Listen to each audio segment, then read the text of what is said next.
guys, what's up? Hey, welcome to the channel. Little different type of video for you guys today. I'm gonna watch the road, so don't worry, I'll be safe. But I want to do a little vlog entry, get you guys up to speed. I will try to drop some nuggets, some things that'll change your life. But I was just kind of scrolling through YouTube, and it's like everybody tries to present themselves as like this level, like that they have it all together and that they've arrived, that they're successful. And I wanted to do a video to do the opposite and tell you guys I'm not successful. That's what I wanted to tell you. I wanted to come in here and I want to tell you guys I don't have it all figured out.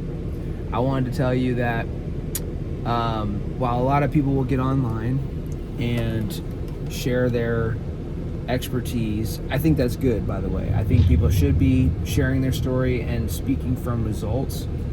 But for any of you guys that are thinking about getting online, I would challenge you to speak all the time from results, but also challenge you to not act like you have it all together.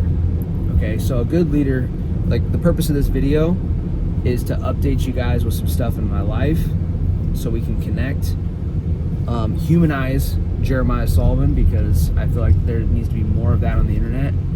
And then also to provide some life wisdom on, it'll be on leadership. And the overall message is about how being an authentic leader is one of the fastest paths to influence, to really get through to people. Like people, I think I read it from John Maxwell. He once said that people really don't connect with you from your success.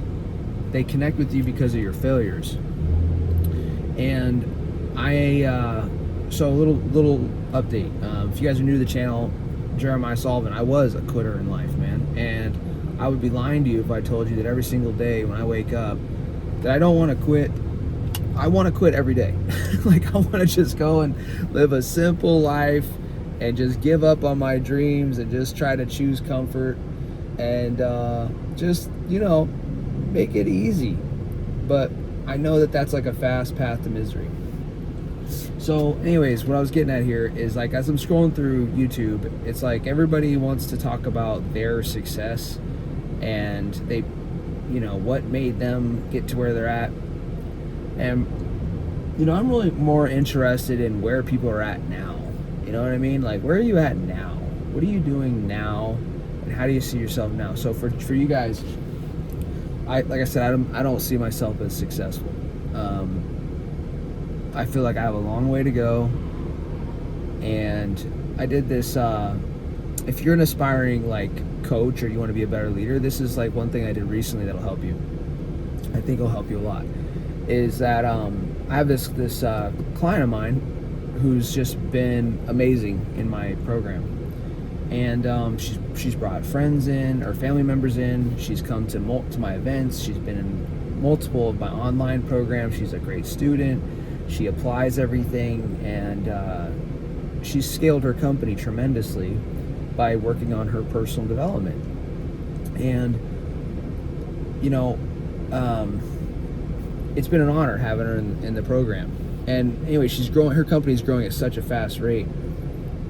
I'm anticipating where she's going next, and me as a coach, I want to always make my clients and they become my friends more successful than myself, especially when they come into my program. So I want them to outgrow me, ideally.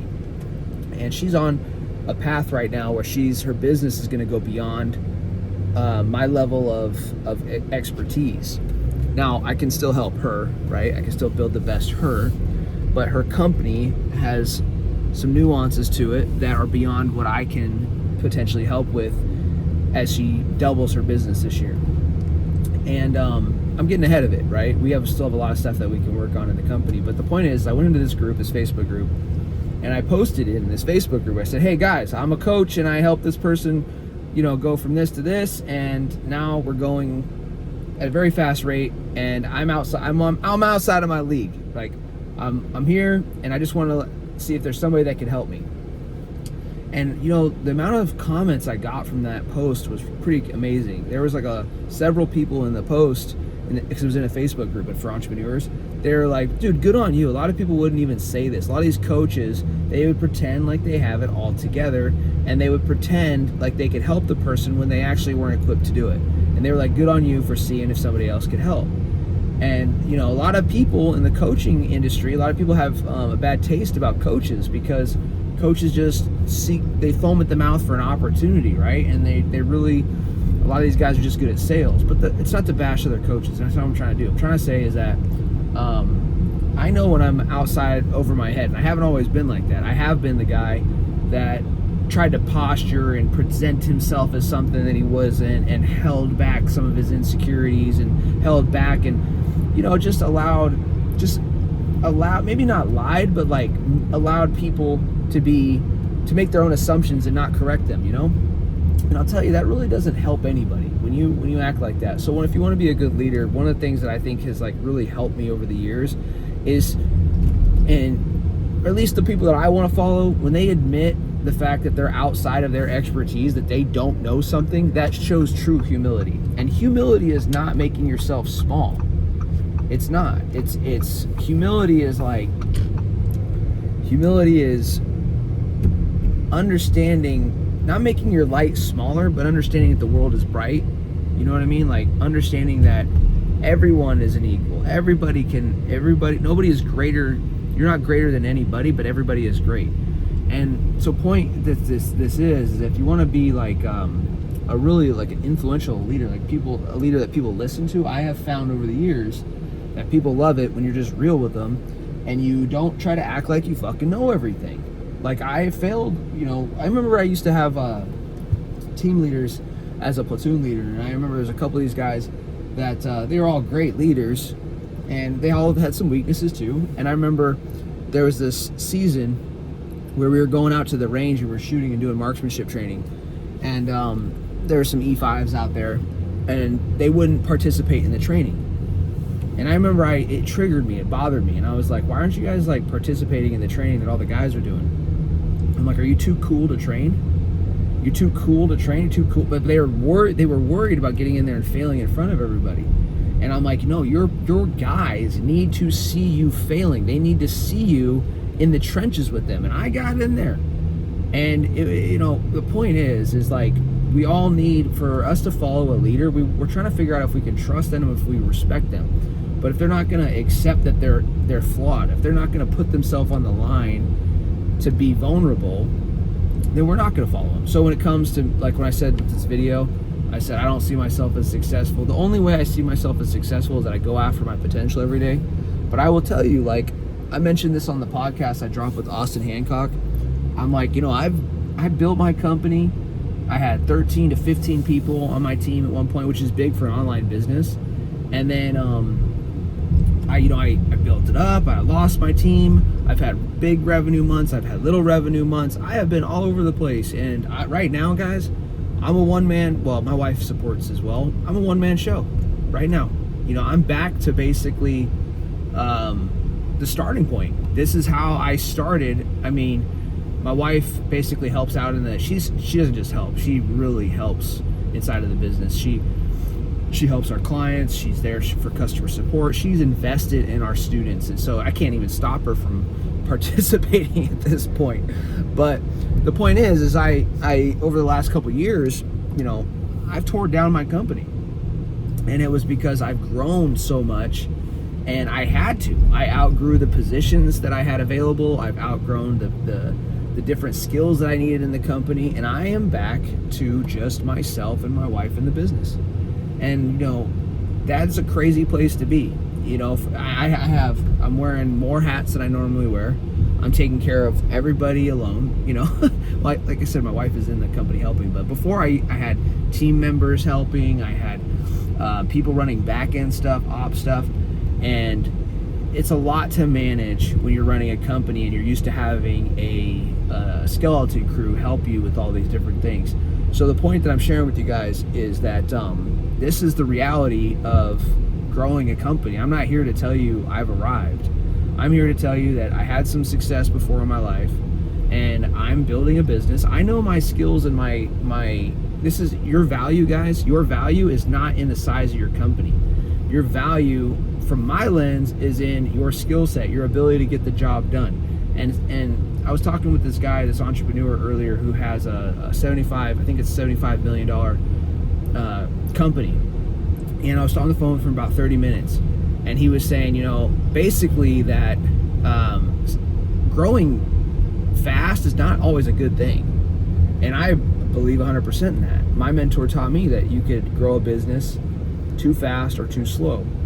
And too slow means you never work on it and you just procrastinate, don't do shit. Too fast is you try to run it up, but you have too many holes in your business that it can never actually scale. So this whole like building and rebuilding for a business is like totally normal. Do I feel like I should be further along? Absolutely. Do I want to be further along? Absolutely. But my mindset is that who gives a shit, dude? I'm doing the best that I can with what I know, and I'm delivering the best that I can, and that this is part of the process. This is the shit that nobody wants to go through. To be in a spot where you're doing like 10 different jobs again, it's like, for a business owner, it's like you're homeless. You're like, you got kicked out of your house, and you're like, fuck, I'm back on the street. Fuck. But, it's just like, I don't want to be these guys that just try to posture himself online and like act like he's got it all together. I'm figuring it the fuck out. And so, a little bit longer of a video, but I wanted to inspire you guys to be the best leaders you can be by being the authentic version of you, owning every side of who you are. Like when you mess up, you own that. When you freaking get a goal, you own that. When you just try to as a leader, try to connect reality with what is inside of your head. Like a lot of people don't do that. They're deceptive. They protect their perception. It's like, if I convince you that I'm this super successful guy that's making multiple millions every month, and it's like, bro, like that type of mentality just hurts you. So posturing doesn't get anybody anywhere. Maybe short term, but not long term, and it'll kill your self-esteem. It'll hurt a lot of people, and it honestly keeps a lot of people stuck, because there's people out there that they compare their success to where they're at to the people that are ahead of them and their success. So there's this contrast. And I know I say that as I'm driving around a fucking Lamborghini, but you guys got to understand that, like, this is a little tiny milestone in my life, and it doesn't really symbolize success. Okay, exotic car does not symbolize success. Just because somebody has a fucking Lamborghini does not mean that they are the most successful person in the world. If you guys have been around money for more than a day, you understand that. If you're coming up, I understand it's kind of hard to grasp, because it's a big deal, because it was a big deal for me. But as you get more money, you get more wealth. It's people don't put money and success on the same playing field. It's not, or excuse me, they don't put Lamborghini or exotic car and success on the same playing field. What makes a person successful from the eyes of the wealthy is how much they're giving back. I was at a mastermind. This is the last thing I'll say before I close it up. I was at a mastermind yesterday. This guy, to put his net worth into perspective, he and his family were basically arguing over 9 figures. Okay, so 7 figures, $1 million, 8 figures, 10 million, 9 figures, 100 million. And he's arguing over this. Okay, so he's got some decent pocket change, right? But one of the things that he was talking about in the group was, he was talking about what he deems as important. He's trying to teach his kids to give back. He's like, we come from money. He's like, I actually inherited some of my money and I turned it into more money. And he's like, I want my kids to respect money, and I want them to give back. I want them to see money as something that they should give to the communities around them. So he's trying to instill this into his kids. But he went on and on and on about how giving back is the most important thing in life. And it really is. He put giving back and being of service higher on his pedestal of success than any financial amount that you could, like, over 9 figures. I mean, he clearly put enough emphasis on giving back over and over again in his little comments that he was making. And he devalued the money. And this is coming from a guy with money. Like, you can't devalue money if you don't have money, but you can devalue money when you have money. That is like, because your perspective, you have the right perspective. You know what I'm saying? It's like, you can't, a chubby person can't tell you that it's not important to get fat or not important to get fit if they've never been fit. It's like, you can't say that. You've never done it. You don't know the value of it. It's a totally different experience once you get there. Okay, so bringing this all together is to be a leader, like, to worth following. We want to be authentic. We want to own our mistakes, and we want to, like, not, we want to just be real, bro. Gandhi said it best. He said that, like, the best life is a life of truth. You know, he said something along those lines. Gandhi was all about living in truth. And if we would all just live in truth, our life would just be so prosperous. But it's the lies that we tell ourselves that create the problems in our life. When you lie to yourself, you say money isn't important. You're lying to yourself. You know it's important. It's no more important than anything else you're going to do in life. It's a part of life. But bringing this, like I said, bringing this together is, I just wanted to give you guys a little update on where I'm at with my business, where I'm at growing as an entrepreneur. And I'm excited for the next chapter. I mean, that's why I signed up for this shit. So I'm going to be building, you know, a badass team as we keep growing. I'm going to keep refining my products, my services, make them better and better and better. Double down on all that.